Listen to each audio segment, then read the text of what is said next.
Welcome, welcome to the first ever episode of the What If podcast powered by IntentFit. Ladies and gentlemen, this is a long time coming, and I cannot tell you how excited and thrilled I am to be here. Over a year ago, my brother and I started our own company, and having a podcast was a part of the roadmap. For me, it was top of the list. And so I'm super excited that it has finally come to fruition, and I'm stoked to be here. I think before we jump into today, I kind of want to just introduce what the goal of the podcast is, what I'm looking to get out of it. Obviously, any and everything is fluid, so nothing is set in stone. This is episode 1. Who knows how it's going to go? Hopefully really well. In either case, this is going to be kind of a mix between solo casting as well as having guests on. For the solo podcast, kind of what my aim is to have people come, or for myself to cover various topics that are all going to be related to growth mindset, personal growth, personal development, health, wellness, fitness, everything that personally I'm very, very passionate about. I love to just do everything I can to be the best version of myself. And these solo casts will hopefully be something that I can then project on to the audience so that you guys can get the most out of it as well. When we have guests on, it'll be much more free-flowing. And I don't know if there's going to be much of an agenda. We might come with a topic. But at the end of the day, the goal that I have for myself, at least with this podcast, is just to have fun. Have as much fun as possible and add as much value as I possibly can as well. So I'm very excited about this. I'm always up for feedback. So if at the end of any episode you guys want to leave feedback, please do so. So without further ado, let's jump into this bad boy. I think this was an appropriate topic in my mind to start with, which is vulnerability.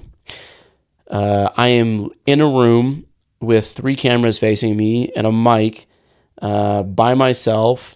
This is about as vulnerable as it gets in terms of putting yourself out there. So I felt like this was an appropriate topic to start with.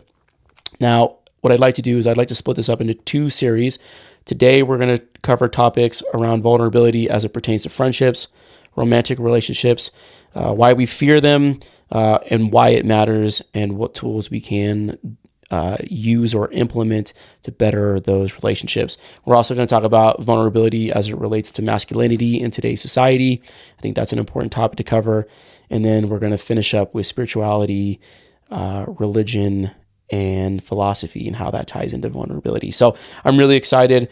Next week, we'll talk about vulnerability as it pertains to performance, growth, and leadership, but that is for another day.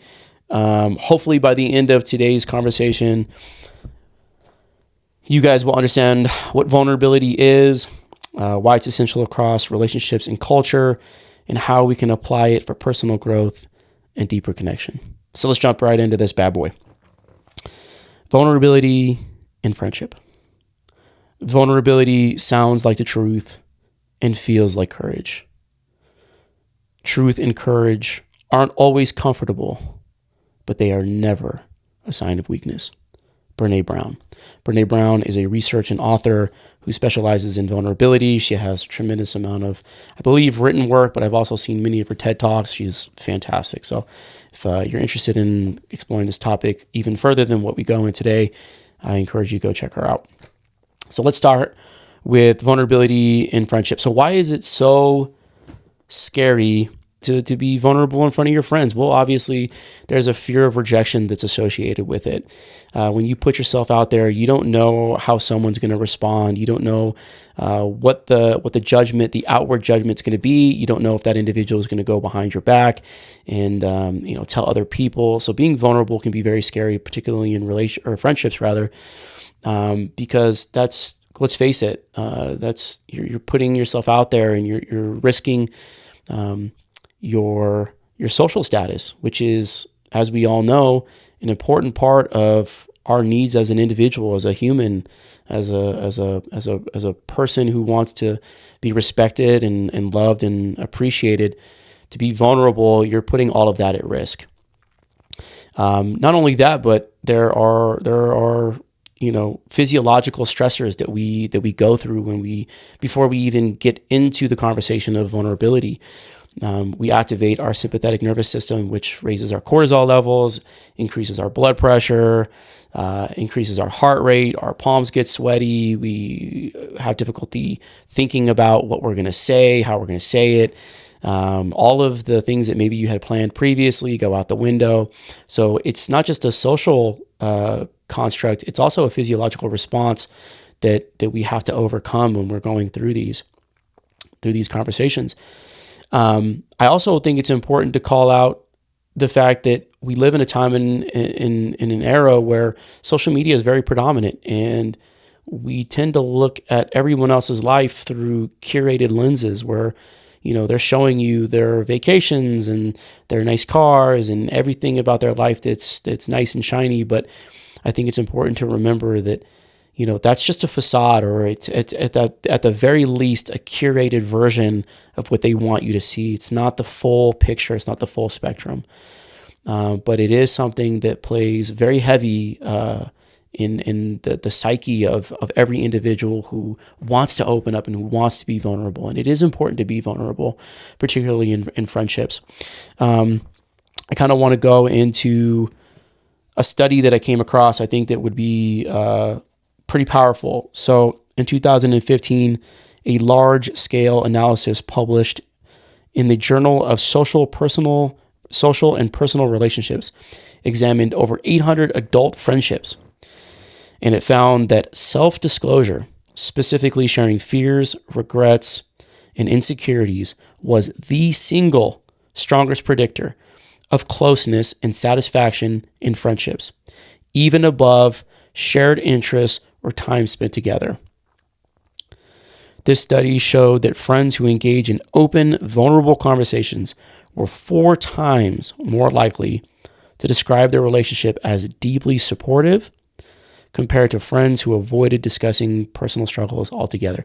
I think that's really, really powerful because it highlights that it's the time that's accrued in a friendship is obviously important, and you build bonds and your relationship's naturally going to grow over time. But if you're never open with that other individual, the question I would ask is that really a friendship? Is that something that you can consider genuine, or is it just surface level? Is it just something that, looks good, feels good, but doesn't really have much depth, much breadth to it? So I really like that study, because I think being vulnerable with your friends, although it be scary, is a fantastic way to build a true, long-lasting connection. Now, as it pertains to romantic relationships, look, guys, I'll be the first one to admit I am by no means a romantic intimacy counselor by any means. I'm just going to go through what I've learned, and then we'll explore together. But having said that, I think it's important to call out that there are differences in being vulnerable from the woman's perspective and the man's perspective. Women are, expected to be sensitive and emotional. They're much more open, whereas men are much more closed off, much more reserved. And there's a reason for it.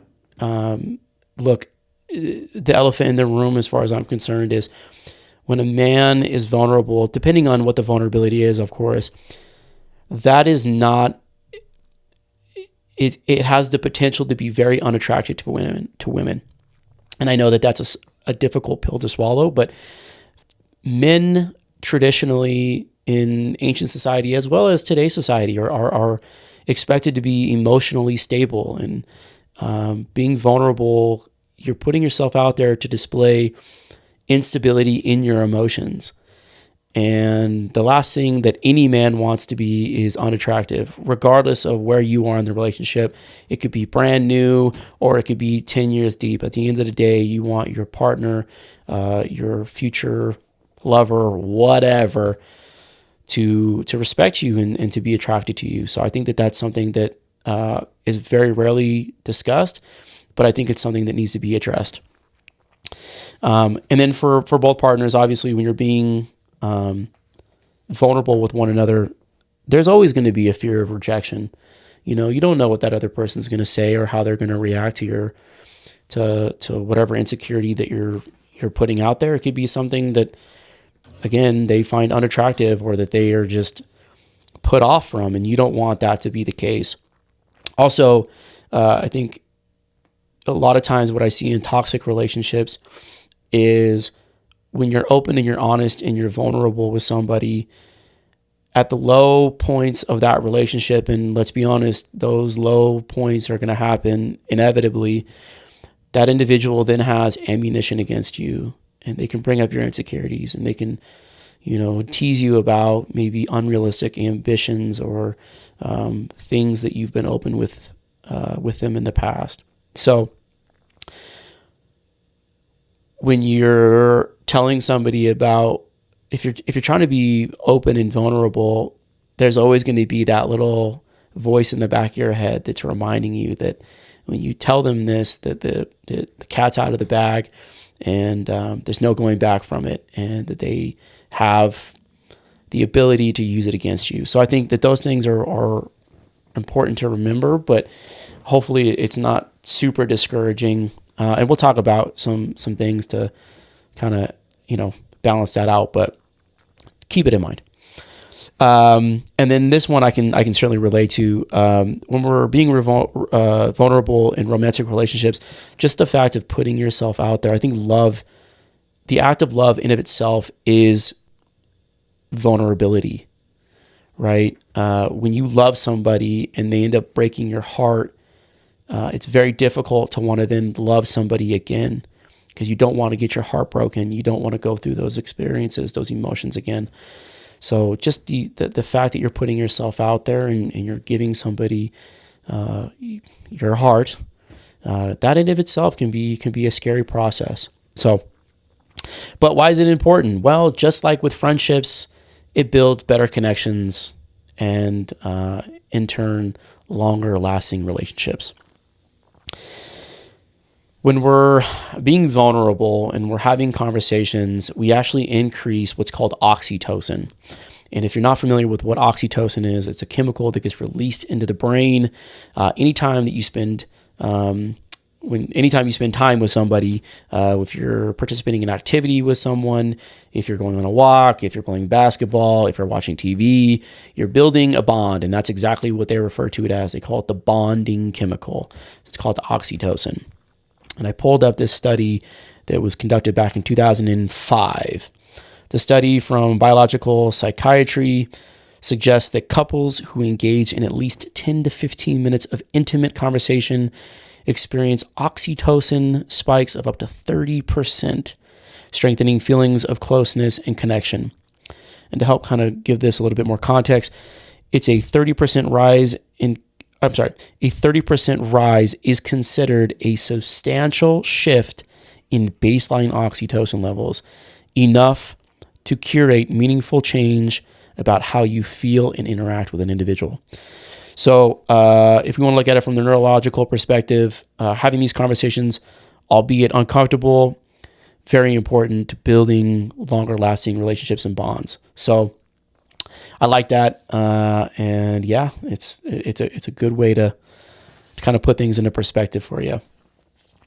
So I know that I kind of went into vulnerability as it pertains to these two things. The question is how can we as individuals become better at having conversations and being active listeners in these relationships?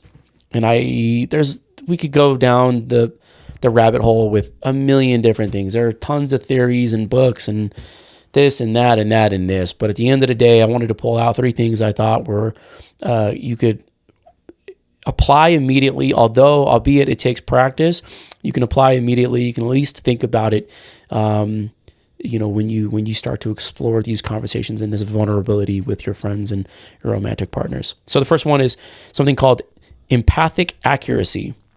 So empathic accuracy, the definition that I pulled was the ability to accurately understand and infer another person's thoughts and feelings at different internal states. So I think this is somewhat self-explanatory, but essentially it's just being able to accurately understand the emotions that somebody is displaying in that moment, given context. So if somebody's upset that, I don't know, you didn't call them at a certain time, being able to relate to why that would be important to them, and then being able to understand the emotions they might be feeling. And then with that in mind, then having a conversation as to why you didn't have that, why you weren't able to commit to that, where you can make changes as an individual. But again, it's just about being empathetic and accurately understanding exactly what they went through. So the next one is empathic similarity, which is pretty similar to empathic accuracy. So instead of trying to determine accurately what this other individual is going through, the similarity is you've been through it before. And so you can relate to it. And so that you can then tell a story as to when you also had been vulnerable in a particular moment, how that made you feel, so that you can relate to that person. That helps break down the barriers with individuals, makes them feel more comfortable, more like they're being heard. And so I think that's both of these things I think are important to think about, but definitely take practice. I did write something down here that I think is important to call out as well. In both empathic accuracy as well as empathic similarity, it's not about just giving advice. I'm a very pragmatic person, so I tend to want to just give advice right off the bat, and that's not always the best thing to do. I think just listening actively and understanding that this individual is going through something and just relating to it is the best way to tackle it. Now, let's dive into the last aspect of it, which is balancing privacy with transparency. This is a really big one. Look, even though you want to open up to somebody, I think that there's a delicate balance, a delicate dance that you have to be cognizant of. And what I mean by that is you don't necessarily need to share every little detail about what your insecurity is, right? Also, maybe testing the waters a little bit, maybe not sharing the entire depth or breadth of something that you want to be open with, maybe, hinting at something and kind of understanding how they react to it will give you a good understanding or a good barometer of how this interaction should go and, how this individual is going to ultimately respond. And then the other thing that I want to call out here is when you're having conversations with people, being vulnerable, although in the moment can seem like a one-way street, you really need to think of it as being something that both parties should participate in. So if you're the only one that's opening up and being vulnerable, if that other individual doesn't reciprocate and doesn't open up as well, I think that that's a pretty telling sign that you should be aware of, and maybe at that point you pull back a bit and maybe limit the information that you're giving out there. So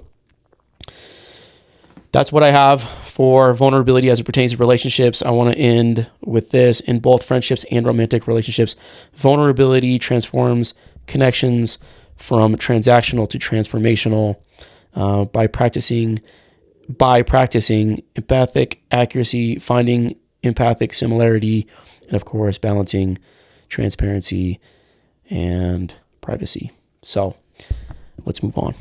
The strongest men are those most capable of acknowledging their own weakness. Jocko Willink.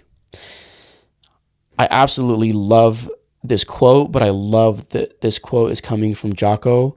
If you don't know who he is, he's a former Navy SEAL, combat veteran in the Iraq and Afghanistan war. This guy is an absolute badass, somebody that I respect fully.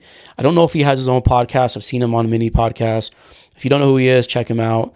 He's written many books that I, to this day, will reread for personal growth reasons. But Jocko is a badass, and I love that he's willing to admit that weakness is just the first step in becoming a stronger person. So So vulnerability and masculinity, look, I think that it's important for us to dive into the historical context of this because I think that this really sets the tone. Historically, we as men were encouraged to suppress our emotions, and the dominant behaviors were a huge part of the two most important things to any man. And I know that this is maybe going to rub some people the wrong way, but it's just the truth. Power and sex. If you are vulnerable, if you are open with your emotions, you are less likely to have the opportunity to reproduce.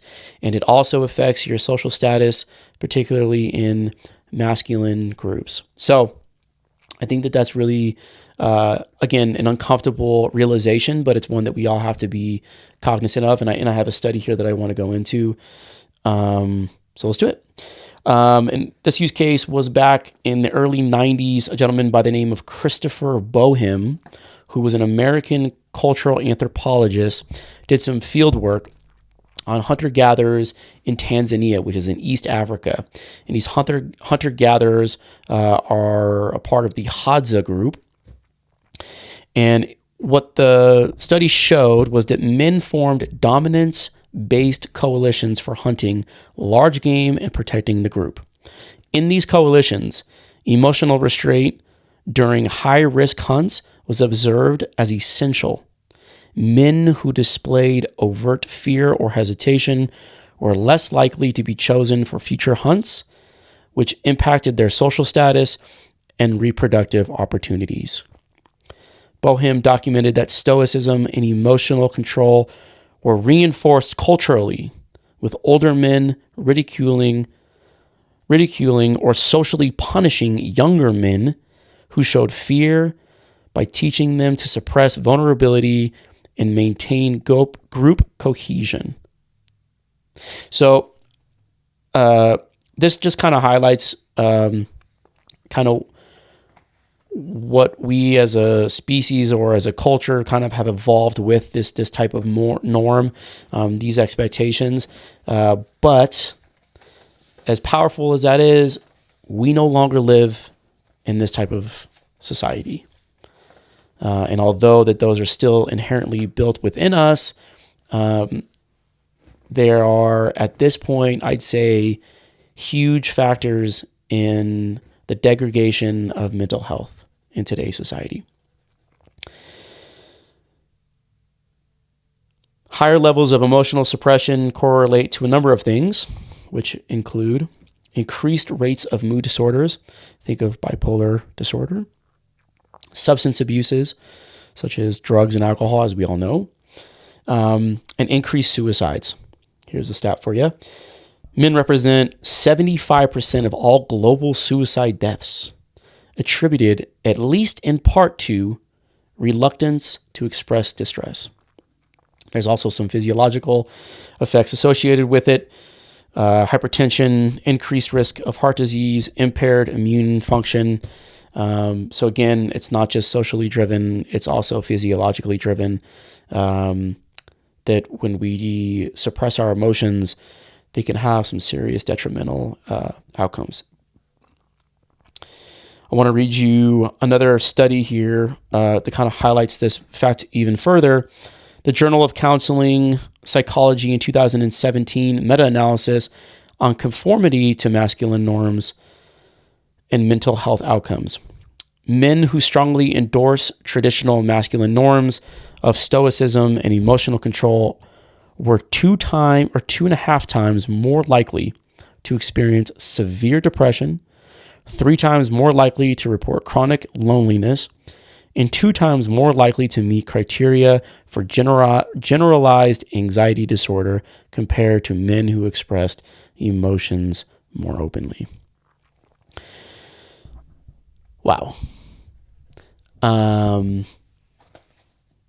Yeah, I mean, I think that there's a lot that plays into suicide and depression and anxiety. There's no doubt, right? It's not just a suppression of your emotions, but nevertheless, I think that this is something that really emphasizes the fact that when we're not open, we're not really being self-reflective, And when we're not being self-reflective, we're not growing as individuals. And this can have some detrimental effects on us. Having gone through the education of this has been a huge eye-opener for me. But I don't want to leave you on that. I want to kind of dive into how we can tackle this. And this, I would say, pertains to both men and women, although I know everything I read before this is kind of been a little bit more male dominated. But for the women, the three women that will probably listen to this, what solutions exist? So first and foremost, I would call out journaling. I think this is a really good introduction to being vulnerable to ourselves. And again, going back to self-reflection, right? Like journaling, you don't need to sit down with anybody. You don't need to talk to anybody. You're probably less likely to go through the physiological stress that we mentioned earlier. And it's a simple way just to sit down and have a conversation with yourself, discuss the emotions that you're feeling, why you're feeling that way, identify certain triggers, how to avoid them, everything that kind of comes along with being, open about your emotions. I think journaling is beautiful. It takes 15 minutes, 20 minutes a day tops. You don't have to make it, a ritual aspect of your day, but do it when you feel at your lowest points. But great entry point to being more open. The other one is peer support groups. I remember living in San Diego. I lived in San Diego for 6 years, and I remember being down there. And I remember being invited to various men's groups where we would work out on the beach, and then we'd then sit around a circle and talk about our life, our ambitions, our goals, and, maybe sing Kumbaya. I don't have any idea what that was all about, but I'd never joined. Nevertheless, there's nothing wrong with it. I do think that it's a great way to meet people who may be struggling with the same things as you. And the best way to find these men's groups, I believe, is Facebook, Meetup, or maybe you have, maybe you can start your own. Maybe you can get a group of your friends and you guys can start your own men's group. So I love that. Now, the last one here is cognitive reappraisal training. So this is something that I think that I've done instinctually. I don't think that I was ever taught to do this. I certainly don't remember being taught to do this, but nevertheless, it's something that I inherently do most of the time when I'm facing a challenge, an issue. And I'm just going to read what I have and then we'll talk through it. So essentially, cognitive reappraisal training is known as a technique that manages emotions by reinterpreting the meaning of a situation rather than suppressing or avoiding it. It involves changing how you think about a potential stressful or negative event to lessen the emotional impact. So I think that there's two ways to tackle this, and I want to do a whole episode on these terms, but the first one is pre-framing, and the second one is reframing, and maybe you've heard of one of these, I'm not sure, maybe both, who knows, but essentially pre-framing is before you go into a situation that you might deem stressful or you might be vulnerable, thinking about it from a positive aspect. How are you ultimately going to become a better person because of it? Let's use the example of public speaking, because I think that almost everyone can relate to this, right? 77 or 80% of all people fear public speaking. But going into a public speaking engagement can be terrifying.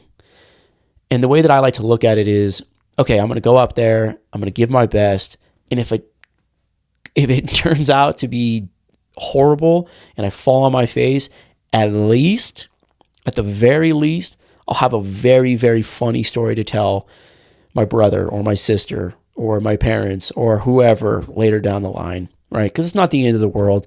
You're not going to die from it. It happens to the best of us. Public speaking is scary.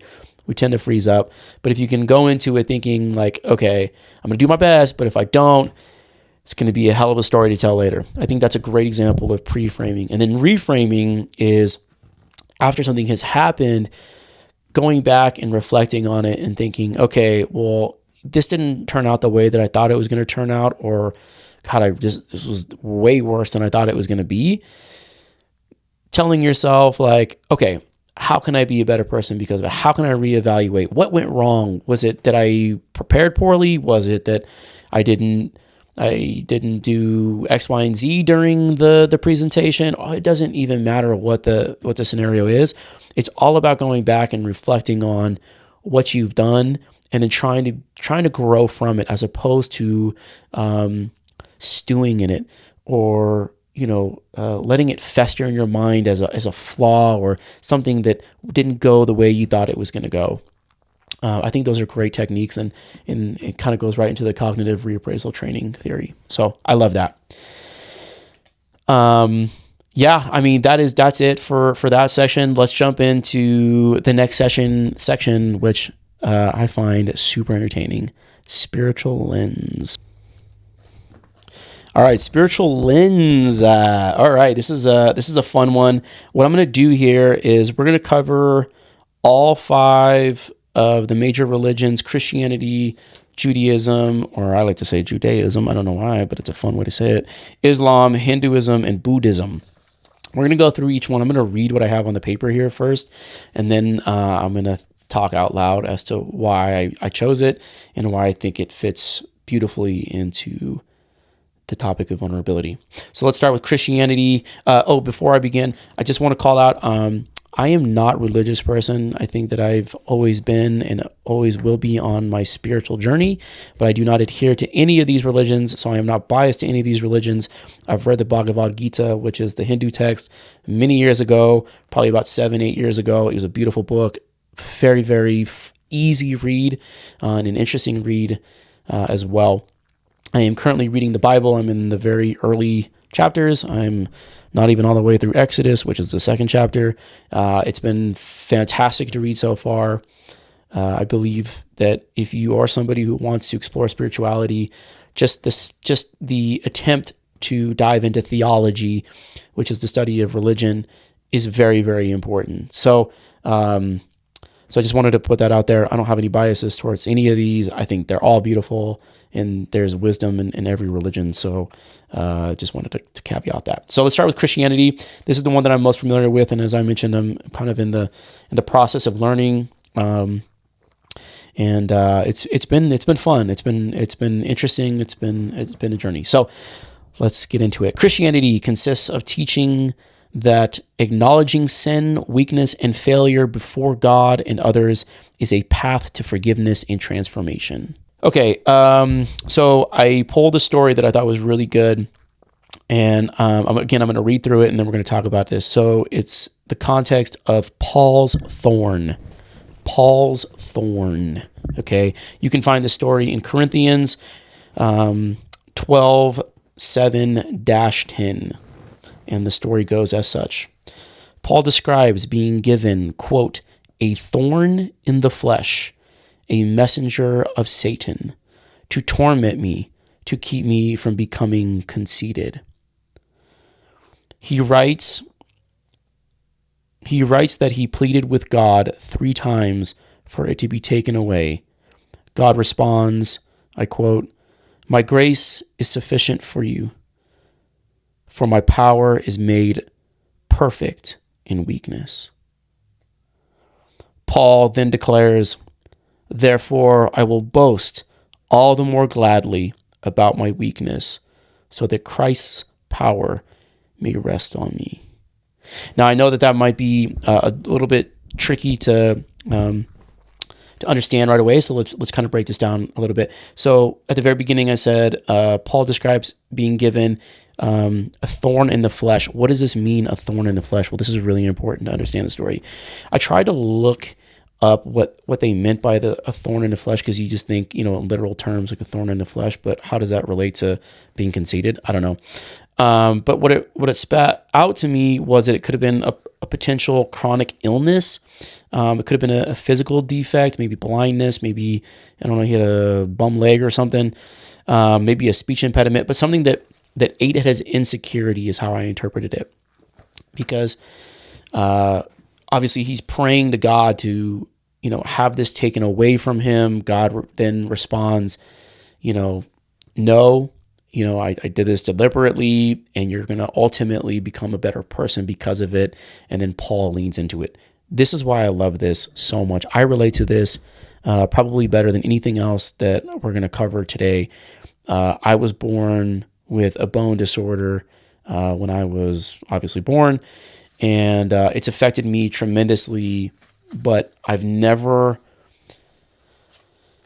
been something that made me an unhappy person. I've always tried to, going back to what we discussed earlier, reframed it in a way that allowed me to be a more empathetic person, somebody that was grateful for the blessings that I did have. And I don't know who I would be had I not gone through the traumatic events of having gone through all the surgeries and operations I did. So this one really spoke to me, and I love it. I think that we can all learn from it. Nobody is perfect. If you are perfect, I'd love to meet you, but we all have insecurities. And instead of looking at those insecurities as being something that, you should feel guilty about or you should feel insecure about, I think it's an opportunity for us to learn and grow as individuals and try and see the silver lining. So I love this one. This was a fantastic. I'm excited to get to it. I have a long way to get to Corinthians, but great story to use. All right, Judaism or Judaism. I don't know how you want to pronounce it. I like Judaism, but we're going to say Judaism because apparently that's more proper. Okay, so the Jewish tradition doesn't shy away from expressing fear, frustration, or confusion. Instead, it embraces emotional honesty as a pathway to deeper faith, wisdom, and understanding. The very name Israel means one who struggles with God, and it comes from Jacob's wrestling match with the angel in Genesis 32:28, which symbolizes that struggle, questioning, and vulnerability are central to the Jewish identity and relationship with the divine. Jewish tradition doesn't shy away from expressing fear, frustration, or confusion. Instead, it embraces emotional honesty as a pathway to deeper faith, wisdom, and understanding. I love this as well. And I love this because I'm not someone who just likes to take the word of others. I'm constantly questioning. I'm constantly, skeptical of what I'm being told, particularly when it comes to religion. And the fact that Judaism embraces that, I think, is wonderful. And I think that in order to question things, particularly when everyone else around you is conforming to them, is one of the most challenging aspects of vulnerability and takes tremendous courage. And I just love the way that this is framed. I can also attest to it. I'm not going to get into it. Read Exodus. And when you read Exodus, you'll see that the Israelites who have been taken out of Egypt are constantly questioning God after he continuously proves his power to them. It's kind of funny. It's kind of entertaining, but love this one. This was a really, really fun one to read. Let's move on to Islam. Islam is very similar to the other two. Now, I shouldn't say it's very similar, but what I'm about to read seems very similar. So let's get into it and then we'll talk about it. Islam teaches that embracing one's vulnerability before God, admitting faults, expressing fears, and recognizing dependence reflects spiritual maturity, not weakness. So, let me just keep going with this. Vulnerability is central to, I'm totally going to botch this word, tawaba, which is basically, I'm not going to repeat it, which is basically their version of repentance or to repent one's sins. It is the act of sincerely turning back to God after recognizing one's mistakes. It's not simply an obligation, but an opportunity for growth, healing, and renewal. The Quran repeatedly acknowledges human imperfection and invites believers to bring their fears, failures, and regrets to God. In the Quran, it states under passage 39:53, "Say, O my servants who have transgressed against themselves by sinning, Do not despair of the mercy of Allah. Indeed, Allah forgives all sins. The fact that they talk about human imperfection, look, I love it, or I've said that probably, I don't know how many times I've said it on this podcast already, but no one's perfect, and no one can live a perfect life, and we're all going to make mistakes. And so I think that the idea that we can, again, go back and be open and vulnerable and admit that we've made a mistake after recognizing that it was a mistake is huge when it comes to personal growth. I have not read the Quran. Once I'm finished with the Bible, I will probably read the Quran at some point. I don't know when that's going to be, but again, I think that it's a big part of spirituality, and I thought that was a beautiful passage. All right, so the final two here are a little bit different than the first three religions we covered. The next two are going to be Hinduism and Buddhism. As I stated earlier, I've read I've read the Bhagavad Gita in the past. Wonderful book. It's very, very easy read. It's short. It is it does a really good job of talking about Hinduism from a storytelling perspective. But let's get into kind of what I have here on the paper. Hinduism, the key or the main idea is surrendering ego. Recognizing where pride and or stubbornness prevents growth can unlock better relationships, clearer decisions, and deeper peace. Hinduism recognizes four main paths. And side note, I'm totally going to botch these paths. Bhakti, Jnana, Karma, which I think we all are familiar with, and Raja Yoga, each offering a unique approach to spiritual development. One of Hinduism's core spiritual paths, Bhakti, emphasizes surrendering the ego, admitting dependence on the divine, letting go of pride, and expressing love and devotion with complete honesty. A story out of the Bhagavad Gita, Arjuna. I said this perfectly earlier. Arjuna. I don't know why, if I look at it, I can't read it. Arjuna's breakdown. Okay, I apologize to all the Hindu people who are probably not even listening to this. The warrior Arjuna breaks down on the battlefield, overwhelmed with fear, doubt, and moral confusion. He openly confesses his despair to Krishna, saying, "My mind is overwhelmed with weakness. I see no solution."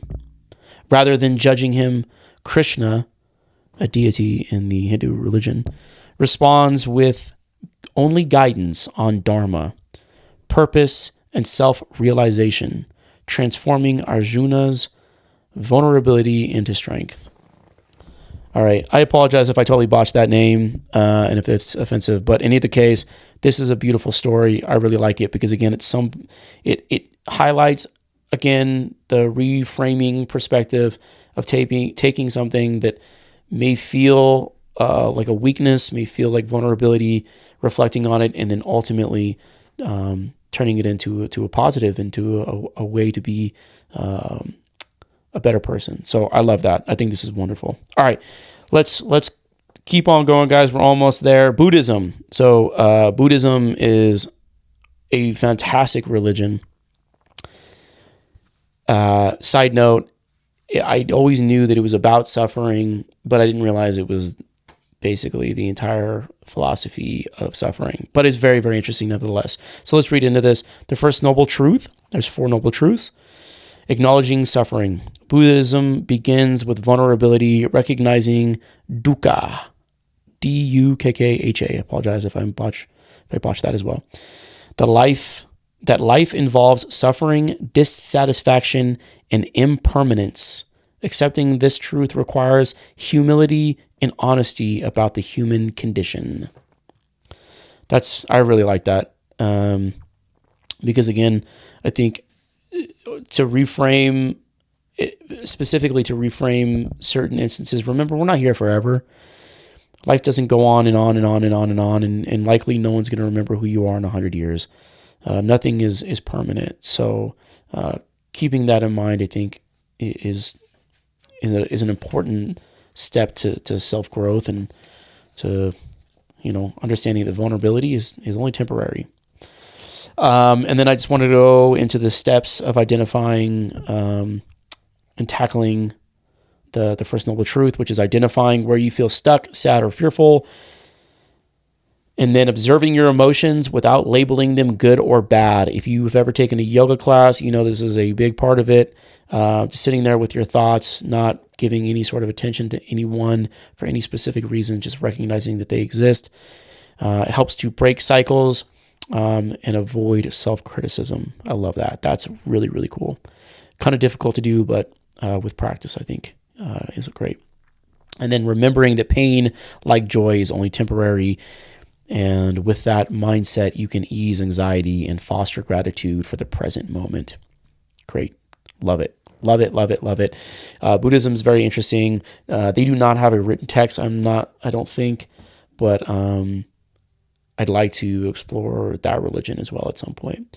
So let's bring this bad boy home. We're going to just touch on one aspect of philosophy. If you know me, you know how much I love philosophy. It has been a very, very pivotal study of mine in my life. I am not dogmatic about anything per se, but I do think that Stoic philosophy specifically has been a tool to ground me in during life's challenges, and I'm so grateful that I've been able to be diligent about my study around Stoic philosophy. I try to promote it as much as possible at a respectful level, of course, but I love it. So let's dive into how that fits into vulnerability So contrary to the stereotype of emotional suppression, Stoic thinkers such as Epictetus and Seneca taught that vulnerability is inherent to human existence. We don't control events. We can only control our responses. And then a quote from Seneca, who's one of the more predominant figures in Stoicism: "No man is more unhappy than he who never faces adversity, for he is not permitted to prove himself." I'm going to read that one more time. No man is more unhappy than he who never faces adversity, for he is not permitted to prove himself. That is awesome. That is awesome because it fits right into everything that we've been talking about today, which is without being vulnerable, we cannot grow as individuals. It's silly to think that we can hide behind a mask that portrays ultimate strength and omnipotence and all of these grandiose things that, quite frankly, are not human at all. We're vulnerable, insecure creatures, but it's when we are open to our vulnerability and that we reflect on our vulnerability that we become better and that we grow, and that it makes life better, and we can really, really lean into that. So I love it. All right, I'm going to leave you guys with this last thing because we've done it. We're here. We've done it. Episode 1 is coming to a conclusion. Vulnerability is not weakness. Across traditions, it is a necessary portal to wisdom, humility, and spiritual maturity. Accepting our limitations opens us to growth, resilience, and deeper connections with ourselves, others, and the transcendent. Love it. Awesome. Guys, thank you so much. Hopefully there's not too much editing in here I have to do. I see my computer is giving me some sort of sign. It looks like it's still recording my audio. If I don't have an engineer in here, I'm the engineer. So if something had messed up, I'm going to have to re-record this. But in either case, I'm sure that it went well. Thank you so much. And if you guys enjoyed today's episode, I'm going to run it back again next week. We will continue the topic of vulnerability, but we are going to focus on performance, growth, and leadership, how vulnerability intersects with pursuing goals, developing resilience, and improves leadership aspirations. That is going to be an exciting episode. And I'll continue to bring you guys the absolute fire. Also, like I had mentioned before, I want this to be a guest-driven podcast as well. I'm trying to get, there's 2 people. 2 people that I want to get in here as soon as possible. But I don't know what that looks like, so I'm not going to make any promises. Having said that, thank you so much for your time. Peace, love, and unity. And we'll meet again soon. Thanks, everybody.